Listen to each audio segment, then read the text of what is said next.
తన కొడుకు bike accident కేసులో సాక్షులను తారుమారు చేశారన్న ఆరోపణపై వచ్చినటువంటి ఫిర్యాదు మేరకు మాజీ మంత్రి సీదిరి అప్పలరాజును అరెస్ట్ చేసి రిమాండ్కి పంపించారు. ఆయన్ని జైల్లో ములాఖాత్ అయ్యేందుకు మాజీ ముఖ్యమంత్రి జగన్మోహన్ రెడ్డి గత నెల 30వ తేదీన జిల్లాకు విచ్చేశారు. ఈ నేపథ్యంలోనే తమ అధినేతను కలిసేందుకు ఆమ్దాల వలస వైఎస్ఆర్ కాంగ్రెస్ పార్టీ సమన్వయకర్త చింతాడ రవికుమార్తో పాటు అనుయాయులందరూ కూడా కొత్త రోడ్డు దగ్గరికి వెళ్లడంతో అక్కడ విధి నిర్వహణలో ఉన్నటువంటి మహిళా ఎస్ఐ ప్రవళికపై దురుసుగా వ్యవహరించారన్న ఫిర్యాదు మేరకు మొత్తం 28 మందిని పోలీసులు తొలినాళ్ళ అరెస్ట్ చేశారు. కాకపోతే అందులో ఒక ముద్దాయి సంబంధం లేకపోవడంతో ఆయన మాత్రం విడుదల చేశారు. మరో 27 మీద కేసు నమోదు చేసినటువంటి పోలీసులు మాత్రం ఇద్దరికి ముందుగా బెయిల్ ఇచ్చారు. నిన్న 25 మంది షరతులతో కూడుకున్న బెయిల్ చింతాడ రవికుమార్కిగా మిగతా వారికి అందరూ కూడాను సాధారణ బెయిల్ మంజూరు చేశారు. ప్రస్తుతం ఈ కేసుల ఉదంతాలన్నీ కూడాను మొన్న సీదిరి అప్పలరాజు, నిన్న చింతాడ రవికుమార్, రేపు ఎవరు కానున్నారు ఆ రెడ్ బుక్లో అన్న విషయం మనతో మాట్లాడడానికి పోలాకి జడ్పీటీసీ ధర్మాన కృష్ణ చైతన్య మనం ఉన్నారు. చూస్తే కనుక ఈ పరిణామాలు ఎలా తీసుకోవచ్చు? 2 ఏళ్ల పాలనపై ఆంధ్రప్రదేశ్ ప్రజల తాలూగా నమ్మకాన్ని చొరవకొండలో వైఫల్యమే వైఎస్ఆర్ కాంగ్రెస్ పార్టీని కూటమి ప్రభుత్వం టార్గెట్ చేసిందంటే జిఎస్ఎల్ మెడికల్ ఇన్స్టిట్యూషన్స్ మరియు కిమ్యూ ఇంటర్నేషనల్ యూనివర్సిటీ భాగస్వామ్యంతో ఇండియన్ అలైన్డ్ ఎంబీబీఎస్ కోర్స్ అడ్మిషన్లు అందిస్తోంది నియో. ఈరోజు ఈ ఆంధ్రప్రదేశ్ రాష్ట్రంలో కూటమి ప్రభుత్వం కొత్త సంస్కృతికి నాంది పలికింది.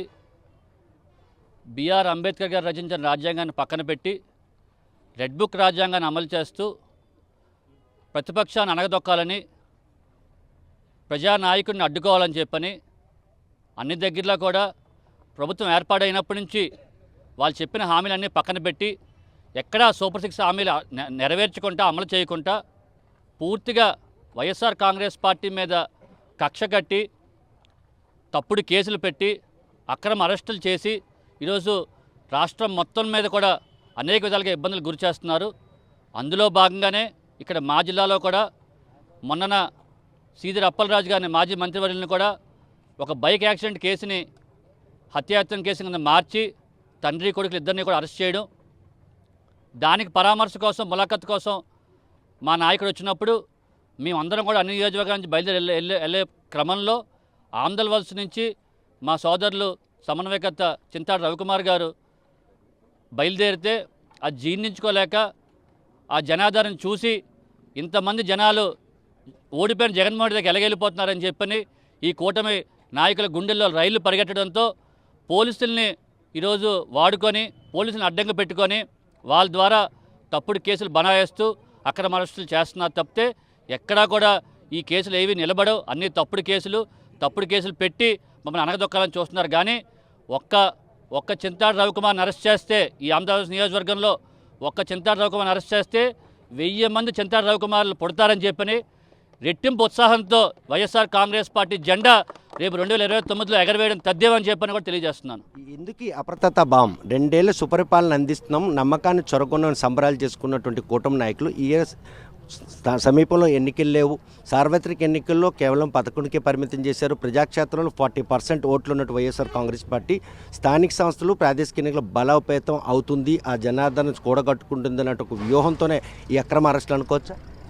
పూర్తిగా రేపు రాబోయే స్థానిక ఎన్నికల్లో వాళ్ళ అభ్యర్థిని నిలబెట్టడానికి ఏదో విధంగా వాళ్ళు గెలాలని చెప్పే ఉద్దేశంతోనే పోలీస్ వ్యవస్థను వాడుకొని అన్ని దగ్గరలో కూడా అభ్యర్థులు పోటీ చేయనివ్వకూడదు, అన్ని దగ్గరలో కూడా ఎనానిమస్గా అయిపోవాలని చెప్పే ఉద్దేశంతోనే ఈ విధంగా ఇటువంటి కార్యక్రమాలు చేస్తున్నారు. ఇప్పటికే ఓడిపోయిన జగన్మోహన్ రెడ్డికి 40% ఓట్ బ్యాంక్ ఉంది. దాంతోపాటు ఈ 2.5 సంవత్సరాల్లో ఎటువంటి హామీలు నెరవేర్చుకుంటా పూర్తిగా చెప్పిన సూపర్ 6 హామీలన్నీ పక్కన పెట్టేసి ఈరోజు ప్రజలందరూ కూడా ఎప్పుడెప్పుడు ఎన్నికలు వస్తాయా ఈ తెలుగుదేశం పార్టీకి, కూటమి ప్రభుత్వానికి బుద్ధి చెప్దామని చెప్పి చూస్తున్నారు. అందుకనే అది దారి మళ్లించడానికి, అది ఏదో విధంగా డైవర్ట్ చేయడానికి ఇటువంటి కార్యక్రమాలు చేసి భయాందోళనకు గురి చేసి మా సమన్వయకర్తలు కానీ, మా పార్టీ నాయకులు కానీ, కార్యకర్తలు కానీ ఇబ్బంది పడడం జరుగుతుంది. పలాసలో తన కొడుకును కాపాడేందుకు సాక్షులను తారుమారు చేశారన్న విషయంలో నాన్ బెయిలబుల్ సెక్షన్ మాజీ మంత్రి ఇదేయడం, ఈరోజు చింతాడ రవి గారి విషయంలో కూడాను మహిళా ఎస్ఐ ఫిర్యాదు ఇవ్వకముందే సుమోటుగా కేసు నమోదు చేసిన ఆ దుందుడికి చర్యను ఏ విధంగా తీసుకోవాలి? ఒక్కసారి మీరు ఆలోచించండి. ఈ రాష్ట్రంలో ఒక ఎంపీ, ఒక సిట్టింగ్ ఎంపీ డ్రగ్స్తో దొరికిపోతే ఆయన మీద కేసు ఉండదు, ఆయన అరెస్ట్ చేయరు. అదేవిధంగా ఈ రాష్ట్రంలో ఒక జనసేన ఎమ్మెల్యే మహిళలతో దొరికిపోయి వీడియోలు బయటకు వచ్చి ఫోటోలు బయటకు వస్తే వాళ్ళ మీద కేసులు ఉండవు. అంటే వాళ్ళ ఎంపీలు వాళ్ళ ఎమ్మెల్యేలు చేస్తే అది కరెక్ట్. వేరేవాడు చెయ్యని తప్పులకి, వేరేవాడు ఎక్కడ కూడా ఇన్వాల్వ్ అవ్వని తప్పులకి అన్యాయంగా కేసులు పెట్టి భయపెడదామని చెప్పని వాళ్ళు చూస్తున్న ఆలోచన. అందులో భాగంగా మీరు ఒకసారి చూడండి, ఇంతకుముందు ప్రభుత్వంలో కూడా ఈ చంద్రబాబు నాయుడుకి ఇదేం కొత్త ఏం కాదు. ఇదే చంద్రబాబు నాయుడు కిందటి ప్రభుత్వంలో కూడా వాళ్ళ ఎమ్మెల్యే ఏలూరు దగ్గర మరి దెందులూరు ఎమ్మెల్యే ఆ రోజు ఒక మహిళా ఎంఆర్ఓని వాళ్ళు చేసే అక్రమ ఇసుక రవాణాలో అడ్డొచ్చిందని చెప్పని జుత్తు పట్టుకొని ఈడ్చేసే సంఘటన జరిగితే ఈ గౌరవ పెద్ద మనిషి చంద్రబాబు నాయుడు ఏం చేశాడండి, క్యాంప్ ఆఫీస్కి పిలిచి సెటిల్మెంట్ చేస్తాడా? అప్పుడు గుర్తురాలేదు వీళ్ళకి మహిళలుని ప్రభుత్వ ఉద్యోగులు. ఈరోజు ఆ వంకతో ఈరోజు మహిళా పోలీసుని ఇక్కడ ఆంధ్రప్రదేశ్లో ఒక మహిళా ఎస్ఐని ఆవిడని అడ్డు పెట్టుకొని ఆవిడ ద్వారా పైన ఉన్న పెద్దల దగ్గర నుంచి అందరూ కూడా ఆవిడని ప్రెషర్ చేసి అక్రమంగా మా సోదరుడి మీద కేసు పెట్టించి ఈరోజు మా నాయకులు ఈరోజు సుమారు 27 మందిని వాళ్ళ కుటుంబాలని అందరినీ కూడా ఇబ్బందులు పెట్టి భయభ్రాంతులకు గురి చేసి పార్టీని అడగవేద్దామని చెప్పి చూస్తున్నారు. కానీ ఈరోజు చెప్తున్నాను, తప్పకుండా మరింత ఉత్సాహంతో ఏ కార్యక్రమం పెట్టండి, ఎక్కడైనా పెట్టండి, తప్పకుండా ఆంధ్రప్రదేశ్లో మాత్రం ఈ జిల్లాలోనే అత్యధికంగా మరింత ఉత్సాహంగా పార్టీ కార్యక్రమాలు చేసి తీరుతాం. దానికి మేమందరం కూడా ఒక సంగీత కుటుంబంలాగా ఒక వైఎస్ఆర్ కాంగ్రెస్ పార్టీ కుటుంబంలాగా పెద్దలందరూ సహాయ సహకారాలతో ఈరోజు మళ్ళీ తప్పకుండా 2029లో అన్ని అసెంబ్లీ నియోజకవర్గాలతో పాటు ఎంపీని కూడా కైవసం చేసుకొని వైఎస్ఆర్ కాంగ్రెస్ పార్టీ జెండా ఎగరేసి జగన్మోహన్ గారికి ఒక గిఫ్ట్గా ఇవ్వడం జరుగుతుందని చెప్పి తెలియజేస్తున్నాను. చూస్తే కనుక ములాఖాత్ విషయంలో చింతాడు రవికుమార్ని పోలీసుల్ని అడ్డంగా పెట్టుకుని, కానీ మొత్తం నియోజకవర్గాల సమన్వయకర్త అందరి మీద కూడా ఆల్రెడీగా కేసులు నమోదయ్యాయి అన్నటువంటి విషయం మీ వరకు వచ్చిందా?